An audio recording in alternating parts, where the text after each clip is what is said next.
വന്യമായൊരു പ്രണയം. Story Vidya Nair. Presentation Fasna Fasal. Editing Fasaluddeen VI. നിൽക്ക്. സരസ്വതിയുടെ ശബ്ദം ഉയർന്നു. ഈശ്വര, പെട്ടല്ലോ. രാഘവ, നീ ഇവർക്ക് റൂം കാട്ടിക്കൊടുക്ക്. അല്ല, ചന്ദ്രനും ദീപും എവിടെ? നിങ്ങൾ വാ. രാഘവൻ അവരെയും കൂട്ടി മുകളിലേക്ക് നടന്നു നീങ്ങി. അവരൊക്കെ നല്ല ഉറക്കമായിരിക്കും അമ്മേ. അമ്മ പോയി കിടക്കാൻ നോക്ക്. നേരം പാതിരിയായി. അപ്പോഴാ അവരെ ഇവരെയൊക്കെ അന്വേഷിക്കുന്നത്. അമ്പാ. എന്താ അമ്മേ? കുട്ടി ഉറങ്ങിയോ? ആ, ഉറങ്ങിയമ്മേ. ഞാനിപ്പോൾ കൂടി പോയി നോക്കിയിട്ട് വന്നേ ഉള്ളൂ. പാവം, നല്ല ക്ഷീണമുണ്ട്. ശരി. സരസ്വതി അതും പറഞ്ഞ് റൂമിലേക്ക് തന്നെ മടങ്ങിപ്പോയി. എൻ്റെ ദേവി. അമ്പാലിക ഒന്ന് നിശ്വസിച്ചുകൊണ്ട് തൻ്റെ റൂമിലേക്ക് കയറി. ഇതേസമയം പുറത്തെ സംസാരങ്ങളെല്ലാം തന്നെ ദീപു നന്നായി കേട്ടിരുന്നു. ഓഹോ, അപ്പോൾ എന്നെ റൂമിലിട്ട് പൂട്ടിയത് അമ്മായിയാണല്ലേ? എനിക്ക് മനസ്സിലായി. ഞാനൊന്ന് ഇവിടെ നിന്ന് ഇറങ്ങിക്കോട്ടെ, ശരിയാക്കി തരാം. ദീപു അരിശത്തോടെ സ്വയം അതും ഉരുണ്ടുകൊണ്ട് വെറും നിലത്തായി ചടഞ്ഞിരുന്നു. ഇതാ കുട്ടിയുടെ റൂം, പിന്നെ ഇത് മോൻ്റെ റൂം. രാഘവൻ ഐശ്വര്യക്കും അനിരുദ്ധിനും വേണ്ട റൂമുകളൊക്കെ കാട്ടിക്കൊടുത്ത ശേഷം പിന്തിരിഞ്ഞ് പോവാനായി തയ്യാറെടുത്തു. അയ്യോ അങ്കിൾ, അങ്ങനെ പോയാൽ എങ്ങനെയാ? അങ്കിൾ വാ, നമുക്ക് ഓരോ ലാർജ് അടിച്ചിട്ട് പോവാം. അനിരുദ്ധ് രാഘവനെ തടഞ്ഞുകൊണ്ട് പറഞ്ഞു. അയ്യോ, അതൊന്നും വേണ്ട, ഞാൻ താഴേക്ക് ചെല്ലട്ടെ. അതൊന്നും പറഞ്ഞാൽ പറ്റില്ല.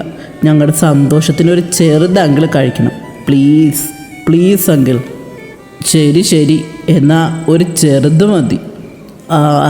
അപ്പോൾ വീശൊക്കെ ഉണ്ടല്ലേ? ചെറുതായിട്ട്. അമ്മ അറിഞ്ഞാൽ പ്രശ്നമാവും, അതുകൊണ്ട് വല്ലപ്പോഴും മാത്രമേ ഉള്ളൂ. എന്നാ അങ്കിൾ വാ, നമുക്ക് ബാൽക്കണിയിലോട്ടിരിക്കാം. അതാവുമ്പോൾ നല്ല കാറ്റ് കിട്ടും. ഐശു, നീ പോയി ഗ്ലാസ് എടുത്തിട്ട് വാ. ആ ശരി. അതും പറഞ്ഞ ഐശ്വര്യ താഴേക്ക് നടന്നു നീങ്ങി. എങ്ങാനും കുഴപ്പമാവോ മോനെ? എന്തോന്ന് കുഴപ്പം? അങ്കിൾ ഇങ്ങോട്ട് വന്നേ.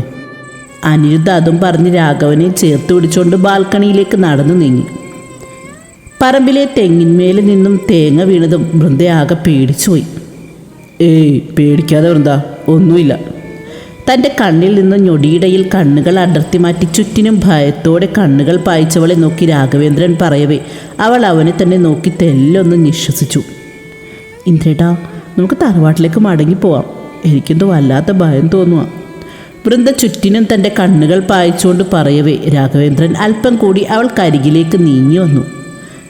ഡേ ഇന്ദ്രേട്ടാ, വേണ്ടാട്ടോ, മാറിയിരുന്നേ. 5 ദിവസം കൂടി കഴിഞ്ഞാൽ ഞാൻ ദേവിയാവേണ്ടവളാ.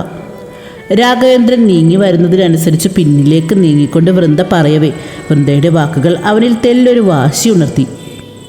ആണോ? എന്നാ അതൊന്നും എനിക്ക് കാണണം. എന്തോന്ന്? നീ ദേവിയാവുന്നത് എനിക്കൊന്ന് കാണണമല്ലോ. അവൻ അവളെ നോക്കി കുറുമ്പോടെ അതും പറഞ്ഞുകൊണ്ട് അവൾക്കരികിലേക്ക് നീങ്ങി വന്നു. എൻ്റെ കൃഷ്ണ, കുഴപ്പമായോ? കൃഷ്ണനല്ല, രാഘവേന്ദ്രൻ, നിന്റെ മാത്രം കള്ളക്കണ്ണൻ. അവൻ അവളിൽ തന്നെ മിഴികളൂന്നി അല്പം വശ്യതയോടെ പറയവേ വൃന്ദയുടെ മിഴികൾ അല്പം പകപ്പോടെ മിഴിഞ്ഞുപോയി. ദേ വേണ്ടാട്ടോ ഇന്ദ്രേട്ടാ, ഞാൻ ദേവിയാകാൻ പോകുന്ന കുട്ടിയാ. ദേ എന്നെ തൊട്ടാണ്ടല്ലോ ദേവി കോപം ഉണ്ടാവും. എങ്ങനെ? എന്തോ കേട്ടില്ല. രാഘവേന്ദ്രൻ തലയൊരൽപ്പം ചെരിച്ച് അവളെ നോക്കി ചോദിക്കവേ അവൻ്റെ കളിയാക്കൽ കേട്ട് വൃന്ദയുടെ മുഖം പരിഭവത്താൽ വീർത്തു. കളിയാക്കൽ ഇന്ദ്രേട്ടാ, മാറിക്കങ്ങോട്ട്, ഞാൻ പോവാ. അങ്ങനെ ഞാനിപ്പോൾ മാറിയില്ലെങ്കിൽ? ഇന്ദ്രേട്ടൻ, ദേ വേണ്ടാട്ടോ, മാറിയേക്ക്. സാധ്യമല്ല. ഞാനൊന്ന് തൊട്ടോട്ടെ, ജസ്റ്റ് ഇതാ ഇങ്ങനെ. അയ്യോ വേണ്ട. തൻ്റെ ശരീരത്തിലേക്ക് കൂടുതലായി അടുക്കുവാൻ നോക്കിയവനോടായി അവൾ 2 കൈകളും കൂപ്പി കെഞ്ചി പറഞ്ഞു. ശരി, ഞാൻ നിന്നെ ടച്ച് ചെയ്യുന്നില്ല. പക്ഷേ അതിന് പകരം നീ എനിക്കെന്ത് തരും? ഞാനെന്തു തരാൻ? രാഘവേന്ദ്രൻ്റെ പെട്ടെന്നുള്ള ചോദ്യം വൃന്ദയെ ഒന്ന് ഉലച്ചിരുന്നു. അങ്ങനെ പറഞ്ഞ എങ്ങനെയാ വൃന്ദ? ഞാൻ നിൻ്റെ ഈ ബോഡിയിൽ ടച്ച് ചെയ്യാതെ ഇരിക്കണമെങ്കിൽ ഞാൻ ആവശ്യപ്പെടുന്ന കാര്യം നീ എനിക്ക് സാധിച്ചു തരണം. ഇല്ലെങ്കിൽ ഞാൻ ഇപ്പോൾ ടച്ച് ചെയ്യും. അയ്യോ വേണ്ട ഇന്ദ്രേട്ടാ, ഞാൻ ഇന്ദ്രേട്ടൻ പറയുന്ന എന്തും ചെയ്യാം, വെറുതെ ദൈവകോപം വാങ്ങി വയ്ക്കണ്ട. Good decision. അത് പറയുമ്പോൾ അവൻ്റെ മുഖത്ത് താൻ ആഗ്രഹിച്ചതെന്തോ നേടിയ ഭാവമായിരുന്നു അന്നേരം. വൃന്ദയാകട്ടെ അവൻ്റെ മനസ്സിലെ ലക്ഷ്യം എന്താണെന്ന് തിരിച്ചറിയാതെ അവന് തന്നെ നോക്കി പരിഭ്രമിച്ചിരിപ്പാണ്. വ്രതം തീരുന്ന ദിവസം നീ തനിച്ച് ഈ കുളപ്പടവിലേക്ക് വരണം. തനിച്ച്. എന്തിന്? അതൊക്കെ സസ്പെൻസാ. അത് പിന്നെ ഇന്ദ്രേട്ടാ, അന്ന് ചടങ്ങ് കഴിയുമ്പോൾ രാത്രി ഏറെ വൈകില്ലേ, പിന്നെ ഞാനെങ്ങനെയാ ഒറ്റയ്ക്ക്? അതൊന്നും എനിക്കറിയണ്ട. നീ വരുമോ ഇല്ലയോ? ഞാൻ വരാം. അവൻ്റെ മാറിയ മുഖഭാവം കണ്ടതും വൃന്ദ വേഗ അനുസരണയോടെ തൻ്റെ തല ചലിപ്പിച്ചു. ഗുഡ്. വൃന്ദയെ നോക്കി എന്തോ പറയാനായി തുടങ്ങിയതും അവൻ്റെ കയ്യിലെ ഫോൺ റിങ് ചെയ്യാൻ തുടങ്ങി. ഹലോ അമ്പാ. ഞാൻ ദാ വരുന്നു. Come let's go. അത് പറയുമ്പോൾ രാഘവേന്ദ്രൻ്റെ മുഖത്ത് നന്നേ ദേഷ്യം നിറഞ്ഞു നിൽപ്പുണ്ടായിരുന്നു. എന്തോ കാര്യമായിട്ടുള്ള പ്രശ്നം തറവാട്ടിലുണ്ടായിട്ടുണ്ട്, അതുറപ്പാ. അതാ അമ്മ ഇത്ര തിടുക്കപ്പെട്ട് വിളിച്ചത്. വൃന്ദ. ഇനി കൈകളും കൂപ്പി പ്രാർത്ഥനയോടെ നിന്നിരുന്നവളെ നോക്കി രാഘവേന്ദ്രൻ ശബ്ദം കടുപ്പിച്ചൊന്ന് വിളിച്ചു. ദാ വരിക. വിളിക്കുന്ന കേട്ടില്ലേ? മര്യാദക്കിടന്ന് ഉറങ്ങാനായി പോയി എന്നെ ഭീഷണിപ്പെടുത്തി കൂടെ കൊണ്ടുവന്നിട്ടിപ്പോൾ എന്നെയും കളഞ്ഞിട്ട് പോകുന്ന പോക്ക് കണ്ടില്ലേ? തനിക്ക് മുന്നിലായി വേഗത്തിൽ നടന്നു നീങ്ങിയവനെ തൻ്റെ മനസ്സാൽ വിമർശിച്ചുകൊണ്ട് വൃന്ദ അവന് പിന്നാലെ തറവാട്ടിലേക്ക് നടന്നു നീങ്ങി. രാഘവേന്ദ്രനെയും വൃന്ദയും കാണാത്ത ടെൻഷനിൽ ഓരോന്നാലോചിച്ച് ഇരുട്ടിലൂടെ സ്റ്റെയറിൻ്റെ ഭാഗത്ത് നിൽക്കാൻ നേരമാണ് പിന്നിൽ നിന്നിരുന്നവൻ്റെ പിൻവിളി അമ്പയെ തേടിയെത്തിയത്. ഓഹോ, രണ്ടും എത്തിയോ? അമ്മയൊന്ന് പതുക്കെ, ആരെങ്കിലും കേൾക്കും. അംബാലികയുടെ ശബ്ദം പൊന്തിയതും വൃന്ദ ചുറ്റിനൊന്ന് കണ്ണോടിച്ചുകൊണ്ട് അംബാലികയോടായി പറഞ്ഞു. ശരി ശരി, ഇനി ഞാനായിട്ടൊന്നും പറയുന്നില്ല. കണ്ണാ, നീ പോയി മോളുടെ റൂമിൽ കടന്നുകൂടി ആ ചുരുട്ടയെ വേഗം അടിച്ച് ചുരുട്ടിയെടുത്ത് വെളിക്കളാം. ഇന്ദ്രൻ അംബാലികയെ നോക്കി കനപ്പിച്ചൊന്ന് മൂളിക്കൊണ്ട് ദീപ് ഇപ്പോഴുള്ള റൂമിലേക്ക് നടന്നു നീങ്ങി. ചുരുട്ടയോ? എൻ്റെ കൃഷ്ണ, ഇതെപ്പോൾ കയറി? മോള് പേടിക്കൊന്നും വേണ്ട, അത് ചിലപ്പോൾ ആളനക്കം ഇല്ലാത്തതിനാ കയറിയതാവും. മോള് വാ, ഇന്ന് മോള് അവിടെ കിടക്ക്, അതാ നല്ലത്. ഏറിയ ഭയത്തോടെ നിലത്ത് കണ്ണോടിച്ച് ചോദിച്ചവളെയും കൂട്ടി അമ്പ വേഗം തൻ്റെ റൂമിലേക്ക് നടന്നു കയറി ഡോർ ചേർത്തടച്ചു. ഇതേ സമയം ബാൽക്കണിയിൽ മദ്യം നുണഞ്ഞുകൊണ്ടിരുന്ന അനിരുദ്ധ രണ്ട് നിഴൽ രൂപങ്ങളെ യാദൃച്ഛയാ കണ്ടിരുന്നു. ഇതാരാ ഈ നേരത്ത്? അനി കണ്ണുകൾ ചുരുക്കി വീണ്ടും താഴേക്ക് നോക്കി നിന്നു. എന്താ മോനെ? അവൻ്റെ നോട്ടം കണ്ട് വെള്ളം അടിച്ചുകൊണ്ടിരുന്ന രാഘവൻ്റെ മുഖത്ത് സംശയം നിറഞ്ഞു. അല്ല, ആരോ രണ്ടുപേര് പുറത്ത് വന്നു എന്നാ തോന്നുന്നത്. ഇവിടേക്കോ? മോന് തോന്നിയതാവും. ഇവിടെ ഈ നേരത്ത് ആര് വരാനാ? അനിരുദ്ധിൻ്റെ സംശയത്തെ പാടെ അവഗണിച്ചുകൊണ്ട് രാഘവൻ തൻ്റെ കയ്യിലെ മദ്യം നുണയാൻ തുടങ്ങി. ഏയ്, ഇതിൻ്റെ വെറും തോന്നലൊന്നുമല്ല, ആരോ പുറത്ത് വന്നിട്ടുണ്ട്. ഇനി വല്ല കള്ളന്മാരും ആയിരിക്കുമോ? ആ ആ അത് ശരിയാ. അല്പം കഴിഞ്ഞു കാണണം, എന്തോ ഒന്ന് ചക്ക വെട്ടിയിട്ട മാതിരി പറമ്പിലായി വന്ന് വീണു. ആ! ഒപ്പം ശബ്ദം കേട്ട ഭാഗത്തു നിന്നൊരു മുരൾച്ചയും ഉയർന്നു. ശബ്ദം കേട്ട് രണ്ടാളും ഭയന്നുപോയി. അങ്കിൽ, പുറത്തെന്തോ ഒരു ശബ്ദം കേട്ടു, ആരോ കരയുന്ന പോലെ. അത് ചിലപ്പോൾ വല്ല പട്ടിയോ പൂച്ചയോ കരഞ്ഞതാകും. അവറ്റകൾ രാത്രിയിലാണല്ലോ. ഏത്? അത് തന്നെ. രാഘവൻ ഒരു വഷളൻ ചിരിയോടെ അനിയെ നോക്കി ഒരുമാതിരി വെടക്ക് സംസാരിക്കാൻ തുടങ്ങി.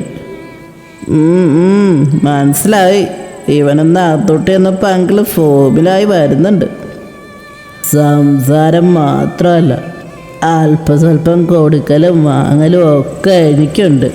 പക്ഷെ അതൊന്നും ഇവിടെ ആർക്കും അറിയില്ല. ആഹാ, അങ്കിളാളെ കൊള്ളാലോ. അപ്പോൾ ആൻറ്റി? ഓ, അതൊരു വകയാ. എപ്പോൾ നോക്കിയാലും ഒരുങ്ങി ചപ്പിക്കോറെ ചായവും വാരിപ്പൂശി നടക്കും. നാശം. അല്ല അങ്കിൾ, അമ്പാലികാൻറ്റി എങ്ങനെയാ? കിട്ടോ? അയ്യോ, അവള് നിത്യകന്യകയല്ലേ, കാമുകന് വേണ്ടി സ്വയം ജീവിതം ഹോമിച്ചവള്. ഓ, അപ്പം ആരും തൊട്ടിട്ടില്ല. കൊള്ളാം. അല്ല മോനെ, നീ എന്താ പെട്ടെന്ന്? അതൊക്കെ പറയാം, ആദ്യം അങ്കിൾ കുടിക്ക്. ശരി മോനെ. രാഘവൻ അതും പറഞ്ഞുകൊണ്ട് ബാക്കിയുള്ള മദ്യം ഫിനിഷ് ചെയ്യാൻ തിടുക്കം കൂട്ടി. ഇയാളെ മുൻനിർത്തി കളിച്ച എൻ്റെ ഉദ്ദേശം നടക്കും, അനിരുദ്ധ മനസ്സിൽ കരുതി. ഇതേസമയം ഇവർ ഇരുവരുടെയും സംസാരങ്ങളെല്ലാം മറഞ്ഞു നിന്ന് കേട്ട ഒരുവൻ്റെ മുഷ്ടി ചുരുണ്ടു. അയ്യോ ആരെങ്കിലും ഓടി വാ, അയ്യോ ആരെങ്കിലും ഓടി വരണേ. അതിരാവിലെയുള്ള നങ്ങേലിയുടെ നിലവിളി കേട്ടാണ് തറവാട്ടിലെ എല്ലാവരും ഉറക്കം വിട്ടുണർന്നത്. എന്താ എന്താ നങ്ങേലി? പേടിച്ചരണ്ട് നിന്നിരുന്ന നങ്ങേലിയെ നോക്കി രാഘവൻ ചോദിച്ചു. ദേ സാറേ, ദീപുക്കുഞ്ഞ് അവിടെ ബോധമില്ലാണ്ട് കിടക്കണു. നങ്ങേലി പറമ്പിലേക്ക് വിരൽ ചൂണ്ടിക്കാട്ടി അല്പം കിതപ്പോടെ പറഞ്ഞു. ദീപുവോ? എവിടെ? ഈശ്വര, എൻ്റെ മോൻ രാഘവ, ഒന്ന് വാടോ. ചന്ദ്രൻ വേഗം രാഘവനെയും കൂട്ടി നങ്ങേലി ചൂണ്ടിക്കാട്ടിയ ഭാഗത്തേക്ക് ഓടി. ഇവനിതെന്തു പറ്റി? ഇവനെങ്ങനെ ഇവിടെ? എനിക്കറിയില്ല രാഘവ, എൻ്റെ മോൻ. ഡാ ദീപു മോനെ, ഡാ എണീക്കിടാ. ചന്ദ്രൻ ദീപുവിൻ്റെ അരികിലായി മുട്ടുകാലിലിരുന്ന അബോധാവസ്ഥയിൽ കിടന്നിരുന്നവനെ ആദിയോടെ തട്ടി വിളിച്ചു നോക്കി. നീ പിടിക്ക്, നമുക്ക് ഇവനെ അകത്തോട്ട് കിടത്താം. രാഘവൻ അതും പറഞ്ഞ് ചന്ദ്രൻ്റെ സഹായത്തോടെ ദീപുവിനെ ഒരുവിധം പൊക്കിയെടുത്ത് പറമ്പിൽ നിന്നും വീട്ടിലേക്ക് കയറ്റി. അയ്യോ എൻ്റെ മോൻ പോയേ, എൻ്റെ മോൻ എന്നെ വിട്ടിട്ട് പോയേ, അയ്യോ എൻ്റെ മോൻ പോയേ. പറമ്പിൽ നിന്നും അബോധാവസ്ഥയിൽ രാഘവനും ചന്ദ്രനും ചേർന്ന് എടുത്തുകൊണ്ട് വന്ന ദീപുവിനെ കണ്ടുകൊണ്ടാണ് രശ്മി റൂമിൽ നിന്നും ഇറങ്ങി വരുന്നത്. അവർ മുന്നിൽ കണ്ട കാഴ്ചയിൽ നിലവിളിച്ചു. ഇനിയിരുന്ന് കരഞ്ഞിട്ടെന്താ കാര്യം അമ്മായി? ഇന്നലെ അച്ഛമ്മ ചോദിച്ചല്ലേ അമ്മായിയോട് ദീപു ചേട്ടൻ എവിടെയെന്ന്. അന്നേരം അമ്മായിക്ക് അച്ഛമ്മ ചോദിച്ചതായിരുന്നു കുറ്റം. ഇപ്പം എന്തായി? ബോധം പോലും ഇല്ലാണ്ട് ചേട്ടന് പുലരും വരെ വെറുതെ മഞ്ഞത്ത് പറമ്പിലായിട്ട് കിടക്കേണ്ടി വന്നില്ലേ? ഈ വീട്ടിൽ എന്തൊക്കെയോ പ്രശ്നമുണ്ട് അമ്മായി. ഇനി വല്ല യക്ഷിയോ ഭൂതോ ഉണ്ടോ ആവോ? അല്ല, ഈയിടെയായിട്ട് ദിവ്യ ചേച്ചിയും ദീപു ചേട്ടനും ഒക്കെ സ്ഥിരമായിട്ട് ഇതുപോലെ ഓരോരോ പ്രശ്നങ്ങൾ ഉണ്ടാകുന്നുണ്ടല്ലോ, അതാ ഞാൻ പറഞ്ഞത്. രുദ്രി, നീ ഒന്നും മിണ്ടാതിരിക്കുന്നുണ്ടോ? ഒരാളിവിടെ സങ്കടപ്പെട്ടിരിക്കുമ്പോൾ തന്നെ വേണോ നിന്റെ വക ഈ കവലപ്രസംഗം? ഓ, ഞാനിനിയൊന്നും പറയുന്നില്ല. പിന്നെ അച്ഛമ്മയും അമ്മായി ആ പെണ്ണിയും കുട്ടി അമ്പലത്തിൽ നിന്ന് എത്തുമുമ്പേ ദീപു ചേട്ടനെ വേഗം ബോധം വരാനായിട്ട് നിങ്ങളെല്ലാവരും നല്ലതുപോലെ പ്രാർത്ഥിക്കുക. ഇല്ലെങ്കിൽ എന്താ ഉണ്ടാവുക എന്ന് എല്ലാവർക്കും അറിയാലോ. രുദ്രി എല്ലാവരോടുമായി പറഞ്ഞ് ചവിട്ടിത്തുള്ളി അകത്തേക്ക് നടന്നു നീങ്ങി. ജയന്തി, എൻ്റെ മോൻ. എന്താ, എന്തു പറ്റി? രശ്മിയുടെ ഉച്ചത്തിലുള്ള കരച്ചിലും പുറത്തെ ബഹളമൊക്കെ കേട്ടാണ് ഐശ്വര്യ അനിയും അങ്ങോട്ടേക്ക് വരുന്നത്. ദീപു മോനൊരു അപകടം പറ്റി. ദീപുവിന് അപകടമോ? എന്തപകടം? ദീപുവിന് ബോധം ഇല്ലാണ്ട് പറമ്പിൽ നിന്ന് ഞങ്ങൾക്ക് കിട്ടിയതാ. ഓ, ഇതായിരുന്നോ? അയാൾ വല്ല ലാർജും വീശി ബോധം പോയതായിരിക്കും. എൻ്റെ മോൻ അങ്ങനെ ഒരാളല്ല. രശ്മി അല്പം ദേഷ്യത്തോടെ അനിയെ നോക്കി മുരണ്ടു. പിന്നെന്തു പറ്റിയതാ നിങ്ങളുടെ മോന്? അല്ല, അവന് രാത്രി എണീറ്റ് കിടക്കുന്ന വല്ല അസുഖമുണ്ടോ? ദേ, എൻ്റെ മോനെ പറ്റി അനാവശ്യം പറഞ്ഞാണ്ടല്ലോ. ഏട്ടൻ വാ. ഇവറ്റകളോടൊക്കെ വെറുതെ സംസാരിച്ച് നമ്മുടെ എനർജി വെറുതെ നശിപ്പിക്കുന്ന എന്തിനാ? രശ്മിയുടെ ആറ്റിറ്റ്യൂഡ് ഇഷ്ടമാകാതെ വന്ന ഐശ്വര്യാനിയെ കൂട്ടി റൂമിലേക്ക് മടങ്ങിപ്പോയി. തുടരും.